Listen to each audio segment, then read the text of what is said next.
We administer a newly engineered synthetic hormone, pair that with cognitive behavioral therapy, and the option of an implant. Deep breath. I might be a tough case. You're not a case to me, Ella. You're a human being. And the best kind, too. What kind is that? A woman. Sexist!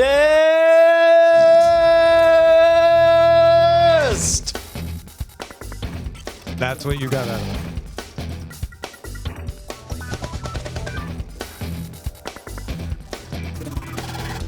Welcome to Cordkillers, a show about watching the stuff you love when you want, where you want, however you want. I'm Tom Merritt. Hey, I'm Brian Brushwood, and I did not mean to say sexist for quite so long as I did, but boy, does Bryce like I was still hung up on cognitive behavior therapy. I thought I have like buzzword. It's a thing. It's a trailer. Yes.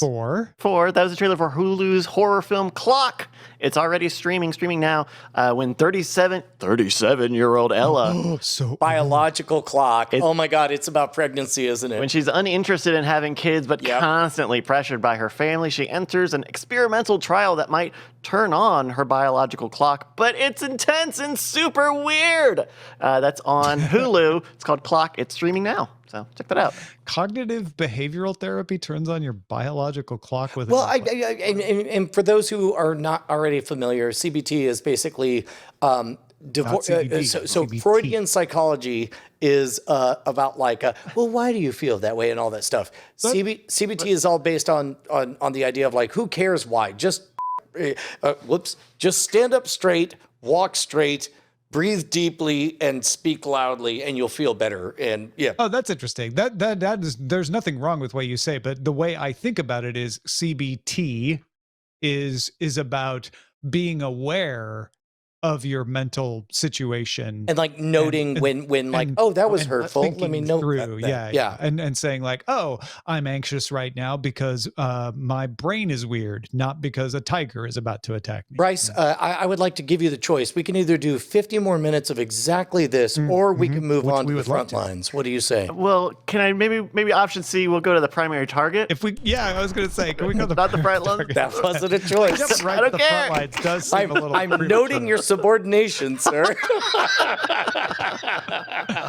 The numbers for Nielsen's The Gauge are out. This one has turned into something that is a return appearer on Cordkillers. This is their report on total TV viewing by platform. So we get the big platforms, like this is the one that we could tell, streaming has now passed cable in the number of hours viewed. But it's notable this month for the smaller breakdown, which is, Netflix versus Peacock versus Disney versus HBO. For the week of March 27th through April 30th, viewing of YouTube, and in case you're wondering, YouTube TV does not count for this. This is just YouTube proper, grew 1.5% to make up 8.1% of total time spent watching TV. Overall time spent in April fell, and so YouTube's growth made it the top streaming platform. It is now ahead of Netflix, 6.9%. This is something that hasn't been true of YouTube since before Netflix streaming really took off. It was one of the few that grew while the rest stayed flat or declined. The others that grew, though, were Tubi and Pluto, both free ad-supported streaming TV platforms. TV viewing in the U.S. dropped overall 1.9%. That was across streaming, cable, and broadcast. But YouTube went up and is now the platform with the most hours viewed. Brian, does this mean YouTube is winning? It certainly is objectively winning by the numbers, and I would love to deconstruct why, but just to do some throat clearing, Tubi and Pluto, I mean, that's just the emergence of freemium television, right? That's just the idea of ad-supported over-the-top networks. Yeah, Tubi and Pluto are both free ad-supported networks. Also, JSC315 is asking, what do they mean by views? With Nielsen, they mean you are sitting in front of your television watching it while it is playing something. This is not one of those like, we counted the number of views. This is the amount of time you spent watching. So if you stop watching, the number turns off. It's not a thing where like, oh, I watched the first 2 seconds, but it counts. Watching the first 2 seconds of something counts as 2 seconds. And so yeah, anyway, back to you, Brian. Tubi, Pluto, ad supported, other free ad supported didn't really show up on this. Well, I'm really glad you brought that up because Nielsen view means at all times this many people are watching, which is very, very different when you compare. Well, Nielsen has YouTube lots views. of different things. For the gauge, this is amount of time spent viewing. So this is much less squirrely than a lot of other Nielsen numbers that are out there. No. As a matter of fact, I would put Nielsen numbers as very unsquirrely, almost wolf-like. I'm trying to think of an animal that's not a squirrel. I'm just thinking of people who might remember the days of the quarter hour where, like, oh, if you watched 30 seconds, you would count for 15 minutes, but if you watch the full 15 minutes, still counted for 15 minutes back in the day. Right. But like, to put it in context, and please somebody correct me if I'm getting this wrong, but it's like when, if I told you that on an average Wednesday night, the Golden Girls would have 2 million viewers per Nielsen, you would think, well, I've seen a YouTuber get 2 million views. That's not the same. 2 million views on YouTube are some people who click play and watched it long enough that it counts as a view. Whereas Nielsen numbers mean at any given second, the entire hour long, 2 million people were looking at it. That's like almost 4 million eyeballs. Those are a very common kind of Nielsen number that people talk about. These are not that. just to be clear, we're talking about a count of the hours spent viewing. So this is an estimate of simply the minutes that clicked by. This is not viewers. This is viewing time, total time spent watching. And this is completely online, or are we including live streaming as well? No, this is cable, broadcast, and streaming. So this is time spent watching on a television. This does not count mobile, but this is time spent watching on a television, whatever, cable, broadcast, or streaming. I have 2 thoughts. One, number one, and this is the predominant thought, this is an extraordinary number. This is a pivotal shift in the way content should be created. The second thing is every time YouTube leading Netflix is a pivotal shift. Correct. The second part, though, is every time I go into my parents' place, they always have like a live stream from YouTube or a 3 to 5 hour stream, and the content is maybe here's a pinball machine playing, or here is a one of those pushing nickels over an edge videos happening. And if I'm correct, this is a part I'm a little grayer on, but if I'm correct, all Nielsen, they obviously do this like they do other numbers. They've got a panel of people who participate, and then they extrapolate that because it's a representative sample. But if you're participating, all Nielsen requires is that you're in the room. You have to be in the room. They definitely are in the room. I cannot vouch for how much attention they're paying to it. Right. But they do find it vaguely pleasant. Nielsen isn't checking to see if you're comprehending what's on the TV, just that they do not count it if you run to the bathroom or go away. So the question is this there are kind of 3 vectors I can picture here. Number one, part of the appeal of YouTube to begin with turns out is, as fun to watch content as it is to make content. And now you can make content and distribute it, right? There's also background or waterfall television. Yeah, we do that. I had not even thought about that. We do that a lot where we just have music on. We'll find somebody's cool, 6-hour music mix, especially on like a Sunday morning. I believe at any given time, one of the most popular live streams is going to be one of those like a lo-fi chill hop beats to study near totally with. And so those all factor in as well. Do we count that against the likes of Cheers or NCIS or whatever? That's what starts to make this really interesting. It is a bit apples and oranges, right? Like they're similar, but they're not the same. One's a citrus. I'm not sure which one is a citrus, YouTube or regular TV, but there are things people watch on YouTube the same way that they watch Succession, right? The episode drops. It's a half hour long. They sit down, the subscription kicks it up, and they're like, great, I'm going to watch Sushita, hosted by Suga today. This is a half hour show with a guest. But then there's this other stuff that you're talking about where it's like, oh, I'm just going to have the Chill Beats lady on and her cat. And I'm going to have that on for hours while I work. And then there's all kinds of other things in between, shorts and long and different. And on top of that, like I kind of fell into a rabbit hole. I wasted a good 2 hours, Tom. There happens to be an old Mr. Show sketch where there are two characters that are talking about it's Ben and Jerry's ice cream, only it becomes evident over the course of the sketch that really there's one hippie and a guy who realized he could make a lot of money if he added the words rock and roll to ice cream. I spent 2 full hours trying to track down that sketch so I could make a point to my daughter and failed to, and eventually went outside of the YouTube ecosystem. But YouTube was my first stop for that. So I wonder how much of that space, that greatest hits, that mixtape, that VHS compilation stuff. Yeah. Or historical stuff, which is very similar to what you're talking about. But I want to see like, well, wait, what did it look like when Kissinger, visited with Zhou Enlai, which was something that came up for me because I was doing an episode about Taiwan for Know a Little More. I went to YouTube. I was like, yeah, I want to see that. And granted, I was doing it for work purposes, but a lot of people would just be like, oh, you know what? I was interested in this. And it's almost like a documentary history channel kind of view. I guess that's the thing, is that YouTube isn't a platform the way Netflix is a platform. It's more platform than Netflix in a way. It's anything video, right? They're not programming it. And so I think the expectations are different. I don't get mad at YouTube when there's a crappy video. I get mad at the creator who put it up. If Netflix has a crappy video, though, we all get mad at Netflix.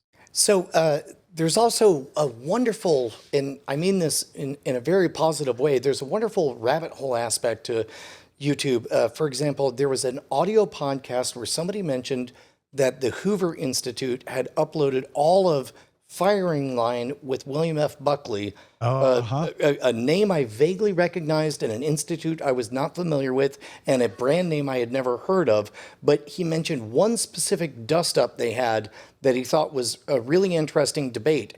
And so in the process of trying to watch that, I ended up stumbling all the way down to a place where I saw William F. Buckley and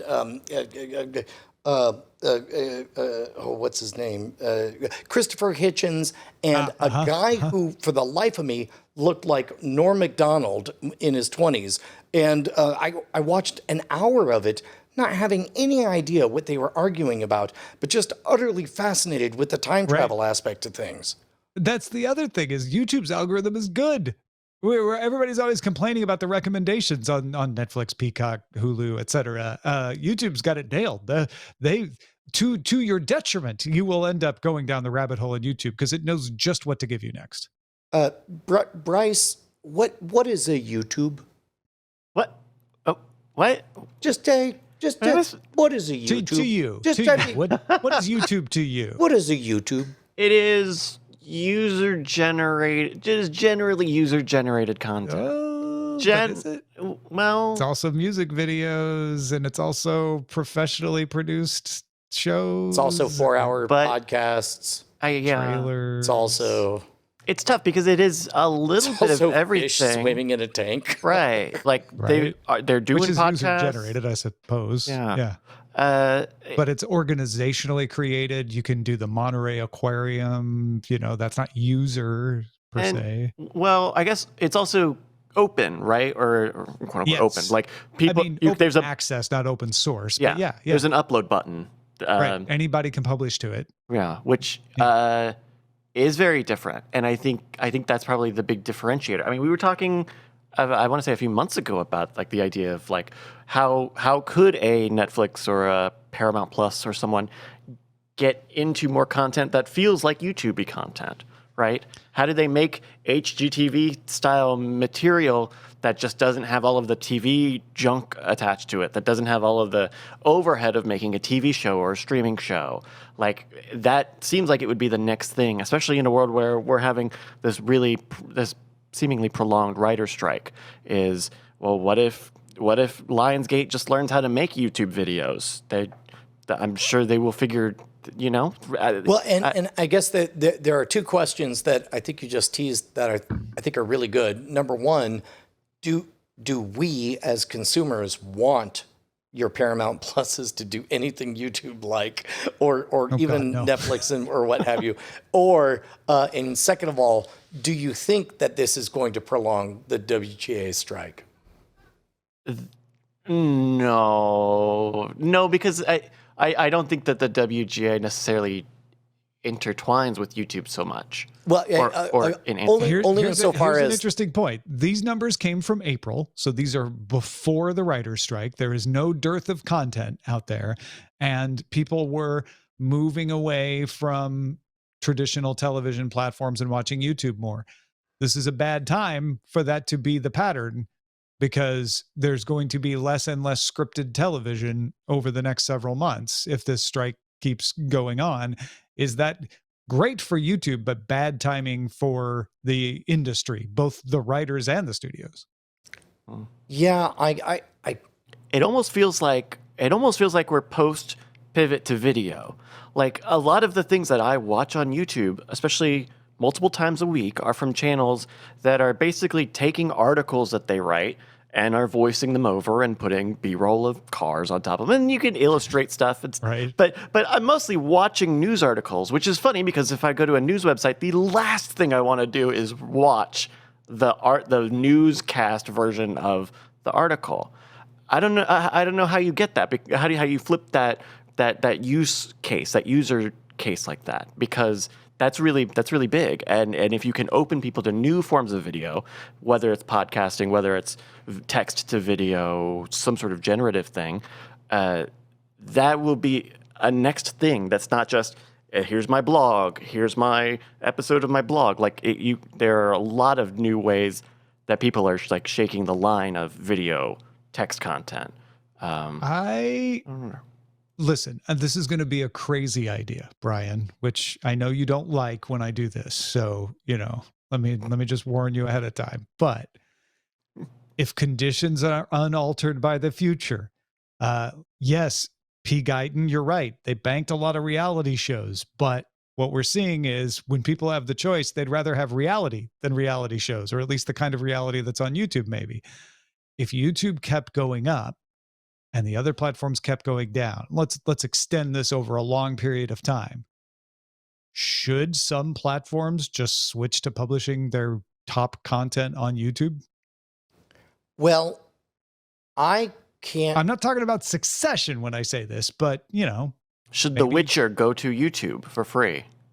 Tom, I am almost certain that I am not violating an NDA when I bring up the following, because I believe you and I shared a moment where we both worked for a company that for one moment thought it was a competitor to YouTube.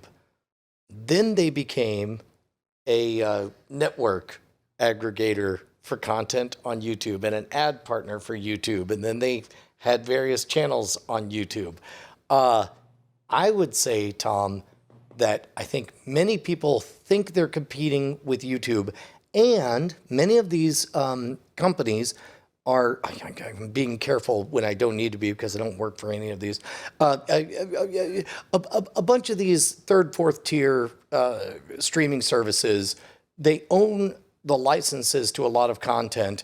And we've been talking about how a bunch of them very likely are about to collapse into mega conglomerates. I think YouTube's popularity is going to only increase their leveraging position because they can always point out, you do realize we could just go to YouTube and then, get super fans on YouTube and do shorts on YouTube and do podcasts on YouTube. And I mean, I'm wondering if there's a danger to Tubi and Pluto from YouTube. I believe it. I do believe it. Yeah. What happened? And Tubi and Pluto raised their viewing hours in this survey, but that's because they're free.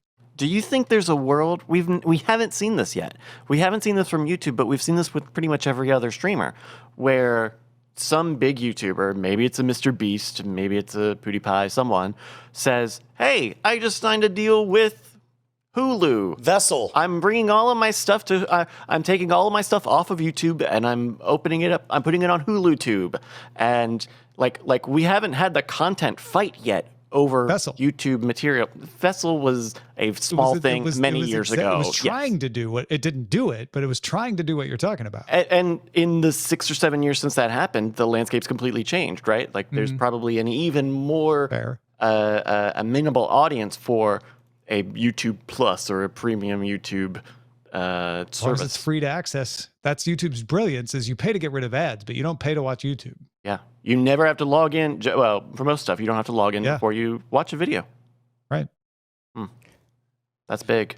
Oh, that's big. I feel like everything else we should save for after talk because like there's thoughts I have. I mean, yes, and we should also add that we were not talking about Hulu when we were talking about the big company that thought it was in competition with YouTube and created an aggregation service. But that's also what Hulu was. Hulu was, we're going to take down YouTube because it's all about piracy. You will always lose if you identify YouTube as a thing. That's the one thing that's been true throughout its run is it is many things to many different people. We, on the other hand, Brian, are one thing to many different people. Yeah. You know what we are? Is we're an independent podcast that helps you get to the ability to watch what you want, when you want, whatever you want on whatever device you Whatever device you would please. And you can support us and keep us live and independent by heading on over to patreon.com/Cordkillers. Just $1 an episode. That's all we used to ask. Oh. I'm sorry. What? Now it's $1.05 an episode. Oh no! There are only two types of people in this universe. Either people who give $1 an episode and true fans who give at least $1.05. I'm sorry, $1 people. You're dead to me. You died on the side of the road, refusing to give money to a homeless person. The moment I saw you thinking like, oh, you were like nasty. Don't be that. Raise your pledge to $1.05 an episode. Yeah. At patreon.com/Cordkillers. Or if you're $1.10, if you really want to show those $1.05. No. Wait, that's next week. Oh, it's fine. It's fine. Yeah. Patreon.com/Cordkillers. Let's talk about how to watch. Speaking of Pluto, Pluto TV's co-founder Ilya Pozin announced a new TV startup right as we were recording Cordkillers. We recorded Cordkillers early last week and we missed it. Telly, Telly, sounds great. Is a free television. They will give you a free television, 55-inch screen, double great, 4K HDR, 5-driver soundbar. Yep. They have 500,000 of these to give away. Each set contains a secondary screen. Oh my God! Brian? Hold on, I'm already signing up. How do I get 10 of these? These sound awesome. So just so you know, that secondary screen always shows an ad. So it's going to have like weather and other info on there, but over on the corner, it's always going to have a square that's showing you an ad, and you can't turn it off.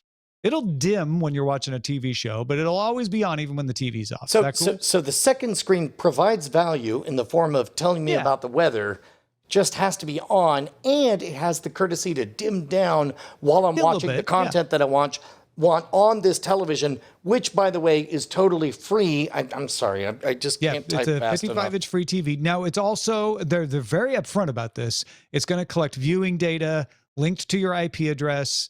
So search queries, what apps you use, and you can use whatever you want. You can plug an Apple TV. They're going to give you a streaming stick to go with it. I think it's a Chromecast, but they're going to collect data on you. You can't opt out of that. Right. Look, all the services collect data, man. You telling me that Apple doesn't collect data on me as I ask Apple for Apple-related things? I mean, data on you, but the other, yes, Google, Facebook, all of the other ones do. But it can't access my Wi-Fi and get to all my other devices, right? With the TV? I don't know. Free TV? Well, you do have to keep it connected to your Wi-Fi and the internet all the time. You can't have, I mean, if your internet goes out for an hour or something, that's fine, but you cannot turn off the internet connection on this free TV. You can't get around the ads by doing that. It's in the terms of service. You have to keep it connected to Wi-Fi and internet all the time. Tom, you're not about to tell me there's like a camera on it or something, is there? I mean, there's a sensor. There's a sensor? I mean, sensor bother you? When you But it has Zoom. It's got the Zoom app. You can Zoom. Wait a minute. Zoom. If you're going to zoom, Yeah, Zoom, you can do zoom, video zoom. calls the and only stuff way to with it. zoom is to have a camera.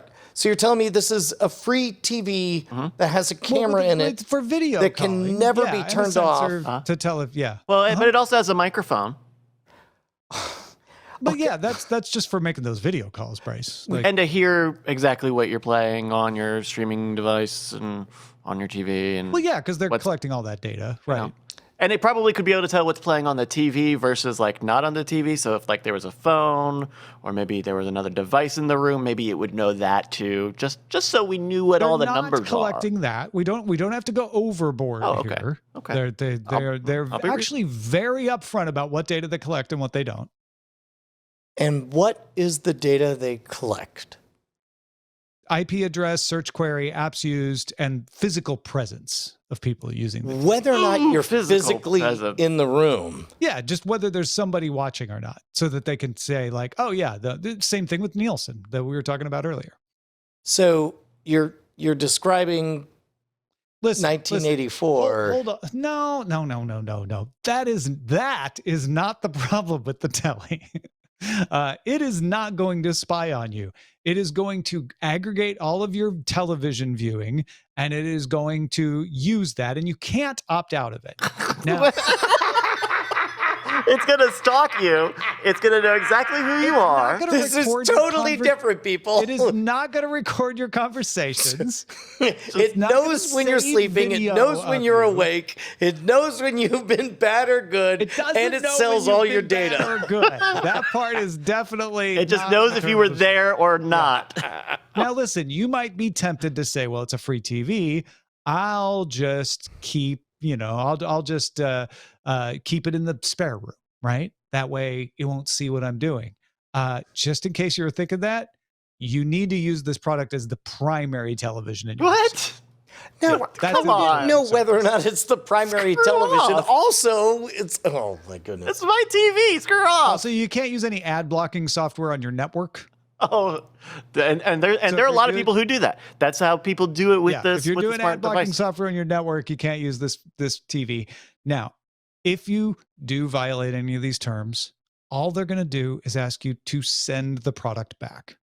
Which they'll, of course, send us a UPS label that we can just No. stick on a box and send back. No, in fact, if you don't send the product back, they do keep your credit card on file, and they'll charge you for the TV.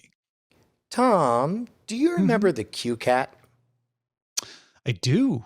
Yeah, the QCat was the little thing that scanned barcodes, right? Yeah. That was given away for free.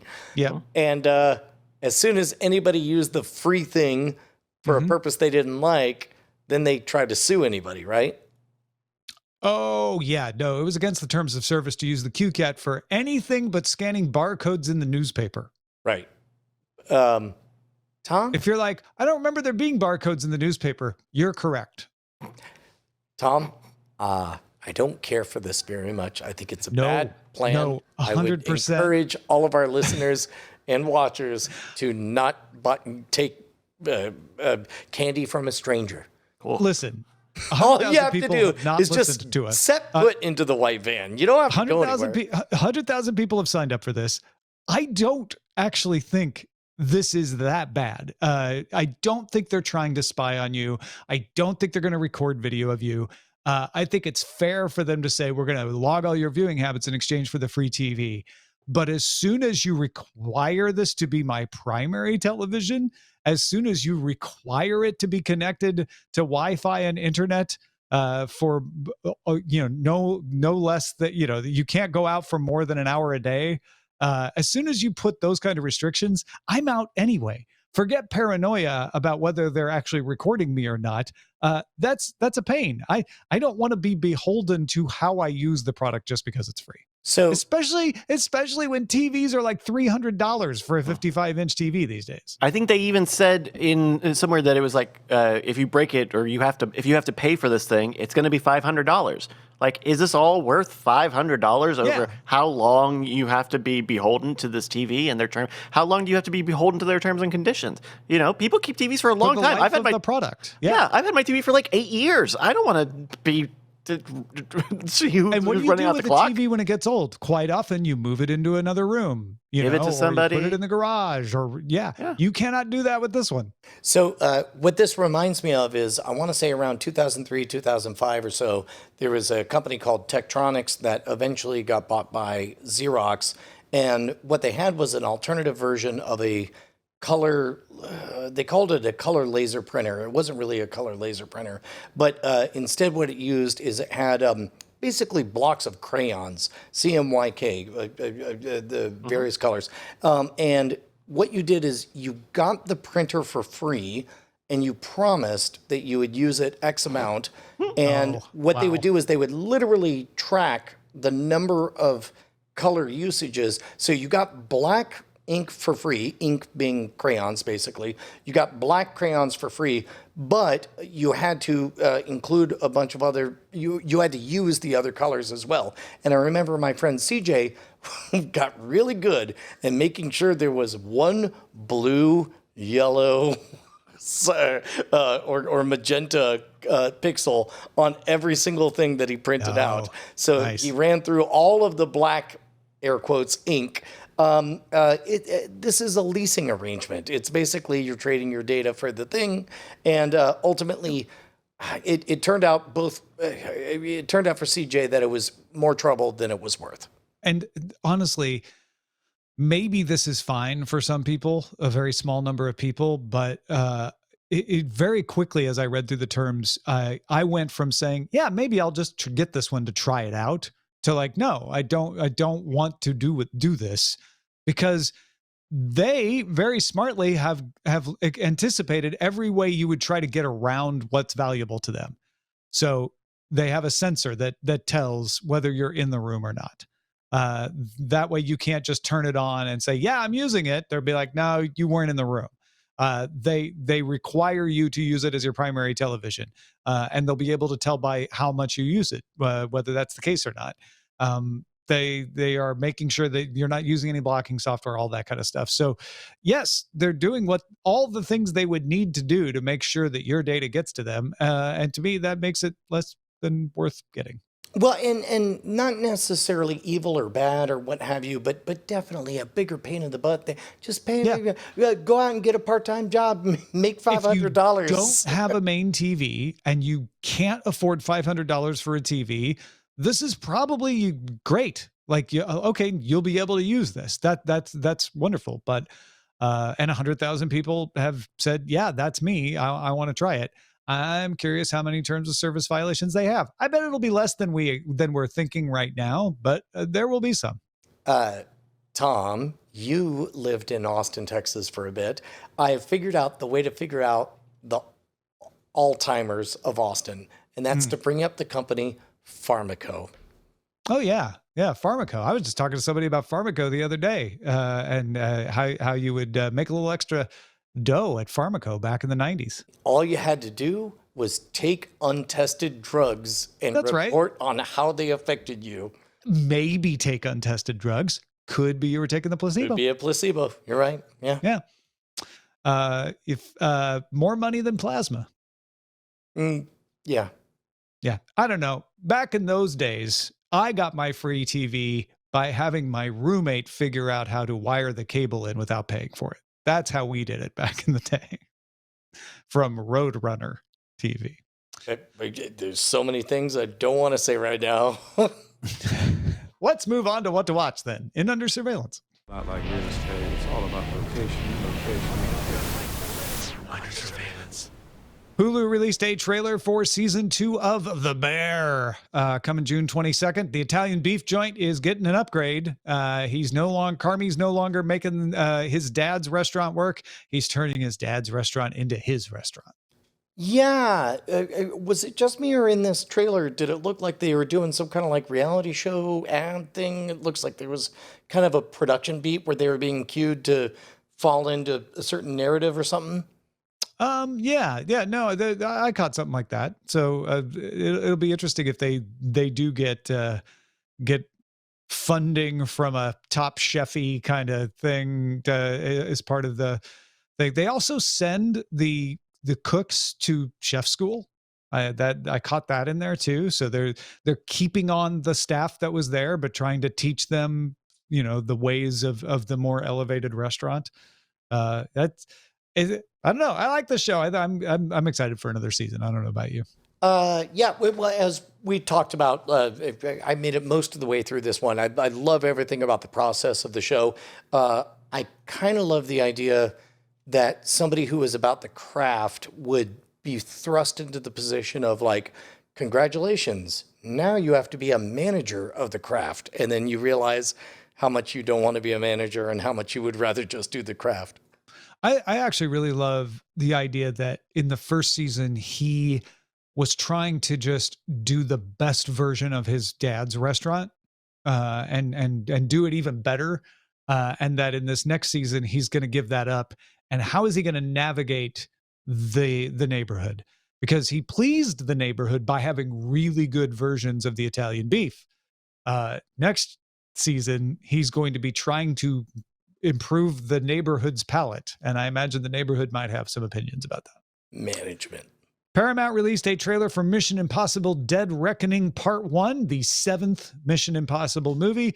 If you're wondering, the trailer stunt this time is Tom Cruise driving a motorcycle off a cliff. Comes to theaters July 12th, 2023, and Part 2 is already scheduled for June 28th, 2024. This is expected to be the last time Tom Cruise plays Ethan Hunt. These two parts of this Mission Impossible. I love some exciting over-the-top set pieces. I love them even more when there's a second-level context to them. For example, Inception, where it's like you have a similar kind of zero-G scene, but it's within the context of layers upon layers of storytelling or whatever. I've not had a great time with this franchise, Tom, but I know you love it. I mean, love might be a little bit of a strong word, but I'm certainly entertained by it. Scooper Nova Girl was asking, didn't he do that stunt already, driving a motorcycle off a cliff? This is a mountain cliff. He's driving it off a mountain. Got him. See, that's the difference. The Creator has a trailer out. That's a movie from Rogue One director Gareth Edwards about AI systems going rogue. It's basically a robot movie, but they're calling it AI because that's very timely. And it comes to theaters September 29th. This one looks great to me. It visually is gorgeous, and I think there's a lot of themes to play with in terms of societal classism, but divorced from actually talking about real classism in the human world. I'm in. Bryce, did you happen to see this one? Yeah, I thought the trailer looks. I thought it looked okay until they got to the bit with the kid, and then I thought, but see, that's the fascinating part for me is that because they made a nuke shaped like a kid. We're having around ChatGPT is that ChatGPT doesn't think; it just makes you think it thinks, but it isn't aware of what it's doing. And I love the idea of them playing around with that, where the algorithm in charge of these robots knows, if I present as a child, I get treated better. I get treated this way. It causes the humans around me to protect me without any feeling. So I'm kind of into them exploring that. That's the way I took that part. Where's the Asimov of it all? You can't be nuking humans. That's in the trailer. There's no three laws, man. There's no three. They're going to blow your Asimov right off. Okay. What else? Finally, Futurama Season 11 arrives on Hulu July 24th. The 10-episode season will be released week to week. If you're like, Futurama, didn't that premiere in 1999 on Fox? Yes, it did. Then it was released on DVD from 2007 to 2009. Then it came back on Comedy Central from 2010 to 2013. And now, 10 years later, it's not dead. It's still back and coming back July 24th, and I couldn't be more excited. I love Futurama. You know what? You answered my question because of the three of us, I know that you were the most devoted and you have watched all of the Futuramas. I started off watching week after Him week more on than me? broadcast television. Ooh, Oh, wait, Tom. Yes. Tom, I'll Me fight you more on than this. you, Bryce. Oh, Fight really? me. Are you as excited as Tom? Well, I'm not as excited about this, but I've watched a lot of Futurama. Now you've gotten to the heart of the matter, which is like you guys are more excited than me. To me, it's like more homework has been added. Shakespeare has 7 more plays. I'm sure. Don't worry, great. they're probably not Futurama, Shakespearean. Shakespeare. Very, very similar. Yeah. Okay, all right. All I know is it's all a lot for me. Go watch it then. Nobody has to watch it. I know. don't I'm want- I don't asking care. you. I'm trying to ask you two how excited you are to watch more. Yes, I am very excited to watch this. I watched the DVDs from Netflix. Let Okay, that well, from sink in. Netflix. Like we had the Netflix DVD subscription, and I would get the Futurama DVDs when they came out through Netflix and watch them that way. So when they were new, I also watched Homestar Runner that way. Oh, that's probably an the only okay way. way to do it, but Wasn't yeah. the only way, but I was like, they have Homestar Runner DVDs. I have Yeah. to see how these work, so I got those too. Yeah. All right, let's talk about what we've had our eyes on. Brian, what you been watching?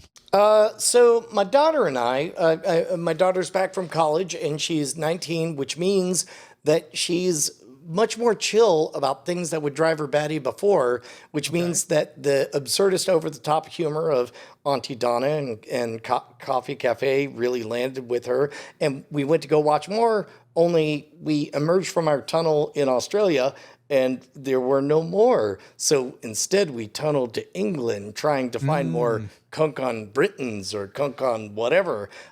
Turns out that even though we wore a funny mustache and glasses, we weren't able to find any Kunk videos. So finally, I showed her the beginning of American Vandal on Netflix. And to my delight and surprise, that show holds up. And I cannot thank you enough, Bryce, for being the one to introduce us and to sell us on a classic mystery. It is just like an Ace Attorney episode, only the stakes are different. It's not a murder, it's a vandalism. The character, it's so good. It really holds up. I have now successfully gotten, my first run, it was only me.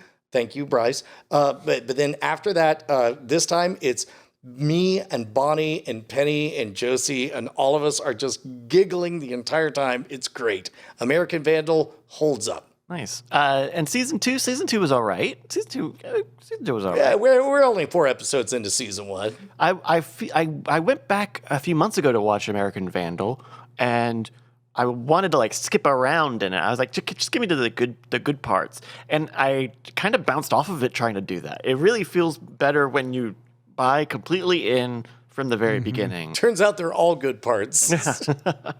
Tom, what are you watching?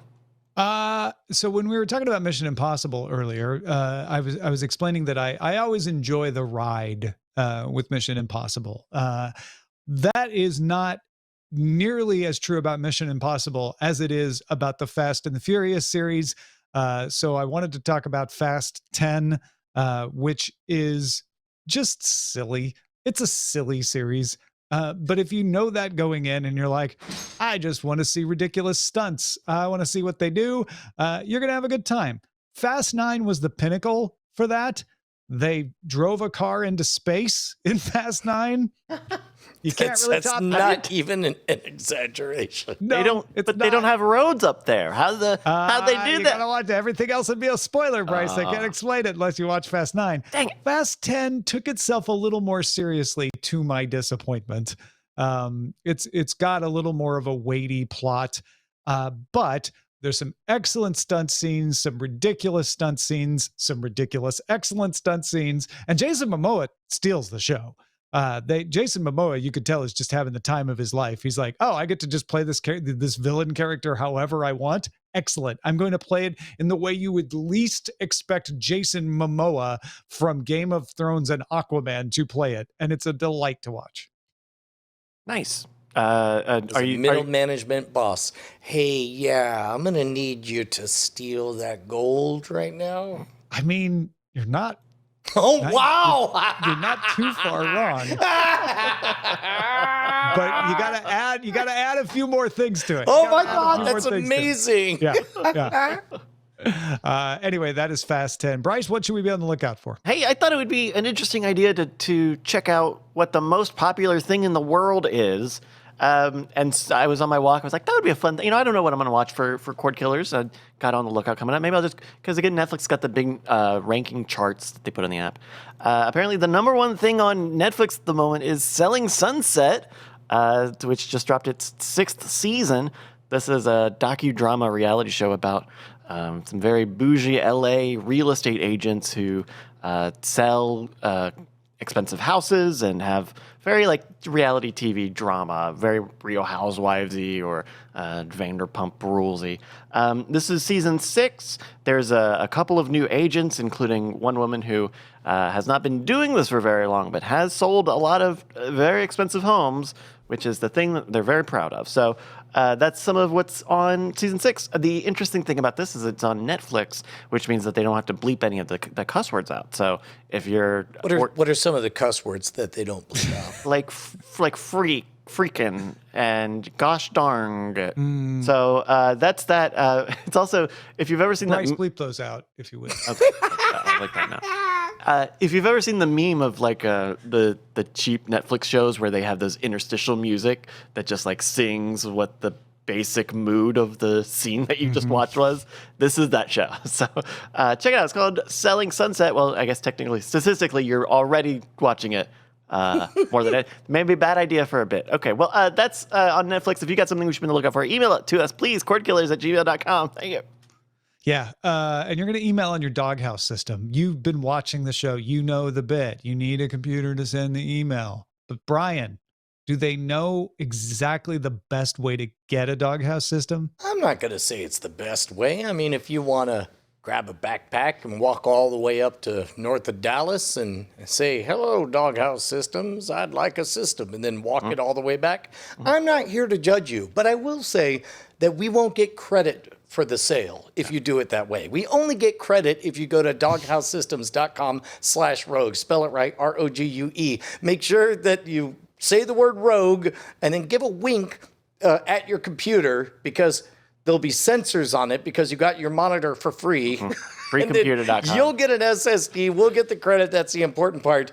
And the important thing is you can use that computer to check out a little thing called World's Greatest Con. What's that? We finally have landed our 3rd season. Went more episodes than we expected. 7 episodes. What's it about? World's Greatest Con is unpacking history's greatest deceptions. As we're fond of saying, cons don't fool us because we're stupid. They fool us because we're human.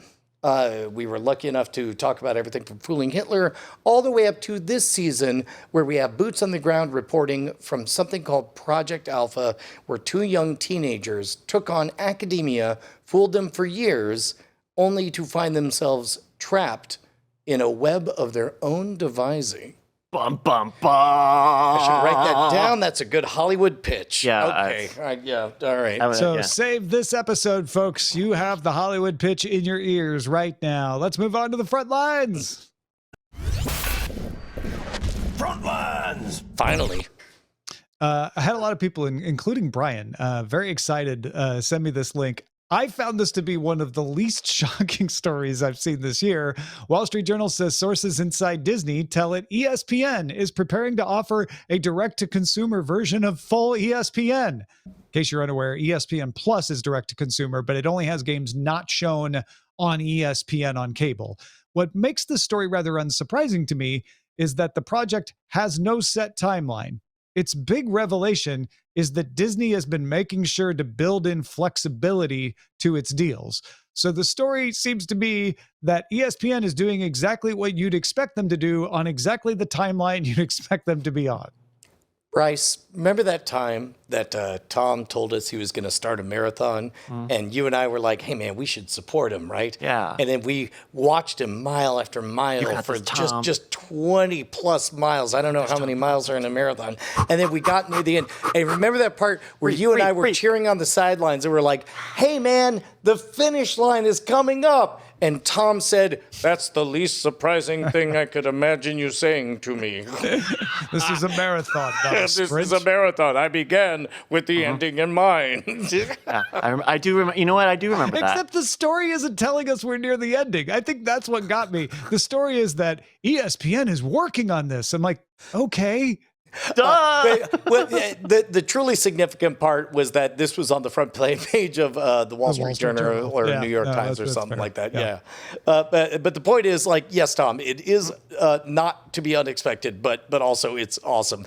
At its YouTube Brandcast event, YouTube announced it'll start running 30-second unskippable ads before top performing content when watched on a connected TV. These ads are going to appear on YouTube Select, which targets the top 5% of content on the platform. There's a reason for the new ad format. YouTube claims 70% of YouTube Select impressions come from TVs. YouTube will also start testing ads that show up when you pause the video. Ooh, that last part made me a little bit ill in the mouth. I didn't Hulu like does that. this too, where when you pause, it pops up an ad while you pause. You know what makes all of this a non-issue? Paying for YouTube. Paying for YouTube Premium. Yeah. Because you know what? It's kind of awesome to pay. I know when I'm not using my YouTube Premium because it makes YouTube awful. You're If you're right. price rich, just pay for YouTube. That's right. Hey, oh. Hypothetically, what if you had 4 or maybe 5 YouTube accounts? Do you pay for premium on all of them, or Family plan. I pay for it on mine, and then I'm a manager on all of these other accounts. I mean, are you browsing YouTube on like 4 different accounts at once? Well, I don't know. I'm browsing on whatever's logged in on. I don't ever You're know. getting my premium, most likely, maybe. You know what? We are. Yeah. To be honest, I was wondering why I saw so few ads, and now I know. You know what? I take back everything I've said. That's Bryce, hilarious. you're the best employee on the planet. You deserve a raise. Let's make Thanks, that Dad. happen immediately. This next story is suddenly that YouTube is cracking down on account sharing. Damn it. Now, this is a small U.S. cable and internet company called Wide Open West, or WOW, which is kind of a fun name, focusing on its broadband package. It will no longer provide cable TV service to its customers, and it is focusing on migrating customers to YouTube TV. So get our internet. That'll be good enough to watch YouTube TV. We'll sell you YouTube TV and we get an affiliate commission on it. They also offer bundles with Fubo and DirecTV Stream, but they're going to focus their marketing efforts on YouTube TV's bundle.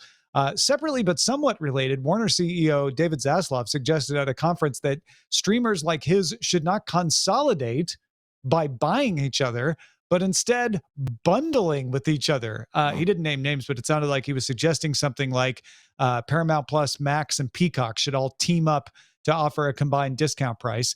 Here's the quote: "There should be a consolidation, but it is more likely to happen in the repackaging and marketing of products together. That's what I think makes sense."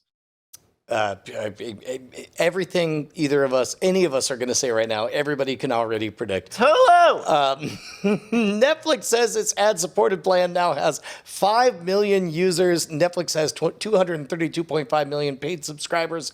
Netflix claims a quarter of new subscribers chose the ad-supported plan. Median age is 34. Ted Sarandos said a 30-minute ad played out in small parts over several days telling a story is what they're aiming for. Also noteworthy, Netflix took CBS's slot in the upfront. CBS is hosting multiple smaller events in multiple cities instead of the traditional big one in New York. Yeah. And just to be clear, that's not a 30-minute ad. He's saying we want our ads to tell a story. So there might be a 30-minute story and it's broken up into the ads that you see, because we can do that because we're Netflix and we know it's you. So we'll keep showing you the ads in order. Yeah. Yeah. A bunch of other notes here because we had the upfronts last week. Paramount announced the official launch of its combined Paramount Plus Showtime service called Paramount Plus Showtime. Will launch on June 27th. Season 14 of Archer premieres August 30th on FXX, and it will be the last season of Archer. Love is Blind Season 5 returns to Netflix this September. Deadline says Disney is about to remove a few dozen series and a handful of films to reduce costs. Streamers pay some flat royalty rates for series, whether anyone watches them or not. So Disney's saving some money there. Roku, oh, by the way, Willow is one of those. And I actually saw some people celebrating that it was leaving. Roku has added a women's sports zone to collect all streams of live women's sports broadcasts in one place, so it's easy to find them. Apple TV's Multiview launched on the Apple TV 4K, works with sports on Apple TV Plus, so soccer and baseball for now. The first 4 Indiana Jones movies will arrive on Disney Plus May 31st. That's a month before the release of Indiana Jones and the Dial of Destiny. Only Murders in the Building coming back to Hulu August 8th. Disney Plus is releasing all the episodes of Echo, which is the sequel series to Hawkeye, at the same time on November 29th. They don't usually do that. They usually space them out. Loki premieres on Disney Plus October 6th. This will be the first time a Marvel series gets a second season on Disney Plus. Pick It Tonight is a comedy YouTube show hosted by striking writers. If you missed them, you can find them there. NBC Universal and the NFL announced they signed a 1-year deal to have Peacock exclusively stream one NFL playoff game. That'll be one of the wildcard games on January 13th, 2024. And Apple announced it will start directing, well, actually, I think it was sources said, but Apple will start directing people in Apple stores to buy Apple TV related merch, like Ted Lasso related jerseys, AFC Richmond jerseys, stuff like that. Tom, there's Brian. one unifying theme throughout all of these, and it makes me wonder if structurally we shouldn't consider an alteration. Right now, we say whatever we want all episode long. Should we maybe give each other one coupon and maybe one bonus coupon per episode to talk about the writer's strike? Because the more you talked about all of the content coming out, the more I thought about how buckled in consumers are going to be to wait a long time before they get fussy about the strike. Brian, can I ask you a question? Yes. Why do you want to bring up the writer's strike so much? Because it's the most interesting thing in the last 30 years. The last time I saw one was 2007. Yeah, I guess. And I don't know. And also it's we watched as Lost became, I don't want to say bad. What's the opposite of good though? I guess where I'm at is when it starts having an effect, then I will talk about it. And to that point, I think your observation just now is a very good one, which is, hey, that's a lot of new content in the pipeline on these streaming services that you will not be missing writers for a while. That granted, if it keeps going on long enough, then you will miss them, and it'll be interesting to see when we see the effect. But anyway, to bring it back to answering your question, bring it up whenever you think it's relevant. I think that's fine. Okay, I'll try not to be always bringing it up, but I must say it's like watching a hurricane. It's how often you get to watch one live. I don't know. I guess my attitude is these things always seem really important at the beginning. They play out over a long time, then they resolve, and we all forget. Huh. Okay. Yeah. I just remember how many shows became very bad. We do always remember Pushing Daisies and the effect it had on Lost, though the end of Lost was, if you didn't like it, was not because of the writers. Correct. But it got a little bit weird. We'll see. I'm just fascinated in the tactics and strategy of all this stuff. So yeah. All right, cool. Let's move on to the dispatches from the front. Skip it. Now I can't edit it out because you're laughing about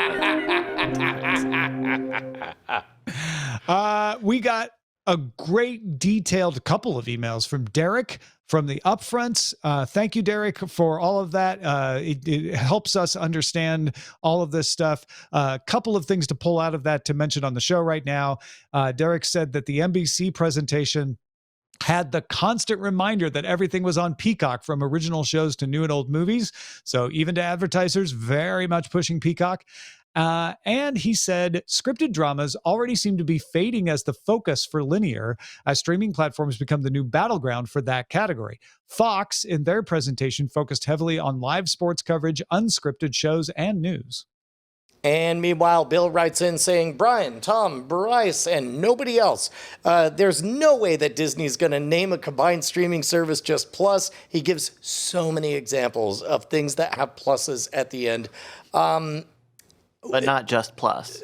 AMC Plus, BET which tells me Plus, that in a world where everybody is using the word plus, if anything, the one that has the best positioning should probably consolidate and own the word plus. If anything, your what about Disney Plus? I believe, yeah. Well, that's the one. Yeah. Because they're not going to give up it's Disney. It's Disney. Well, it's Disney. It's Disney. If they add enough not Disney things, then there's only one other two-syllable or one-syllable word. They already got it. It's right next to the other big word that they have. It's Disney. We'll see. Are you going to watch Star Wars Plus? No one's going to pay for Star Wars Plus. They're going to pay for Disney Plus. If you add ESPN and Hulu into a single app with Disney content, do you call that Disney? Yeah. What? Yeah. What? Okay. Yeah. People love Cordkillers@gmail.com. Look, I got thoughts about Disney. Respond to Bryce. People right love now. People freaking love God. Disney. Do you remember where you were when they invented the Super Bowl Shuffle? I was on Disney. No, I wasn't. I was watching ABC in the Super Bowl. Which is a Disney. Actually, I think that you were probably going to watch that stream through live. Is when you get that that show like you were just talking about on Netflix that has all the cursing, and they're like, "This was on Disney." This was on Hulu. Okay, there we go. I feel like Bryce is just baiting everyone. Right now. I'm saying you're not going to throw away the word Disney. I think it would be very difficult to find an excuse to throw away the word Disney. It's a valuable brand. It's a big brand. You're not going to throw it away, but if you're going to make a mega brand, like, okay. Call it Disney. Again, my canonical example is The Shield. You're not going to bring Vic Mackey into the Disney umbrella. What you're going to do is you're going to make Disney a sub-brand peripheral to Vic Mackey. I mean, everything you said makes rational sense, but except when you say the words "make Disney a sub-brand," I'm just like, oh, Disney is not a sub-brand. They never treat Disney as come to the Shield land. hey, what's up? We gotta launder all this money. The Armenians are coming after us. Shield section of Disney World. Hold on. What if they took the new Guardians ride and they were able to just remap it, all the videos, all the visuals, because it's a dark ride roller coaster. So they could literally do via. Yeah, they could do it really bad. The Shield. Oh my God, I would pay so much money for one ride on that thing. Okay, but 1 million people would do the Guardians ride. Like it's Disney. Disney. No, I get it. It's Disney. I just don't know if you can call it Disney and have adult content. Yeah, you can. I think you can. Disney's The Wire. Disney. Call it Disney everything. But freaking call it Disney everything or something like. How you come at the mouse, Disney, you best not miss. Disney World. Okay. Disney Universe. Our website is cordkillers.com. Our email address is cordkillers@gmail.com. We're live on twitch.tv/Night Attack Mondays at 7 p.m. Eastern, 4 p.m. Pacific. Watch us. Join us. P. Guyton did. Lon Makes did. Scoopernova Girl did. And you will too. Talk to you then. Hey, Tom Merritt. What's going on? I'm just hanging out here watching this scroll go by. What are you doing? Trying to set up a bit where we thank our beautiful, beautiful patrons, all these wonderful names. I'm sorry, I'm too distracted looking at these beautiful, beautiful patron names going by. Look at that one. I mean, if you wanted to be one of these people, patreon.com/cordkillers would be the place to go. I mean, they're scratching our itch, like, because we're addicted. As long as it's consensual, like, we're addicted to their money. And love. Might as well face it. Well, God damn it. Diamond Club hopes you have enjoyed this program.